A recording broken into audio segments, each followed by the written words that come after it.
ACB వారు అవినీతి అధికారులను రెడ్ హ్యాండెడ్గా పట్టుకున్నారని మన వార్తల్లో వింటూ ఉంటాం. అసలు రెడ్ హ్యాండెడ్గా పట్టుకోవడం అంటే ఏంటో తెలుసుకుందాం. ముందుగా ఏసీబీ వారు ఫెనాప్థలిన్ పౌడర్ను పూసిన నోట్స్ను ఏ వ్యక్తినైతే అవినీతి అధికారులు లంచం అడిగారో ఆ వ్యక్తికి ఆ నోట్స్ ఇచ్చి పంపిస్తారు.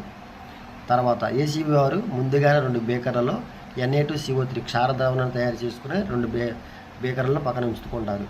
ఈ అవినీతి అధికారి వద్దకు లంచం ఇవ్వడానికి వెళ్ళిన తర్వాత ఆ నోట్స్ అవినీతి అధికారికి ఇచ్చిన తర్వాత ఈ ఫెనాప్థలిన్ పౌడర్ పూసిన నోట్స్ ఆ అవినీతి అధికారి తీసుకున్న తర్వాత అతని చేతులకి ఫెనాప్థలిన్ పౌడర్ అంటుతుంది. ఆ వెంటనే ఏసీబీ వారు వెళ్ళి ఈ Na2CO2 క్షారద్రావణం నింపిన 2 బేకర్లలో అతని చేతులను పెడతారు. సో అతని చేతులు పెట్టడం వల్ల ఈ క్షారద్రావణం ఈ ఫెనాప్థలిన్ ఈ 2 మిక్స్ అవ్వడం వల్ల అది గులాబీ కలర్లో మారుతుంది. దీన్నే ఏసీబీ వారు రెడ్ హ్యాండెడ్గా పట్టుకున్నారని అంటారు.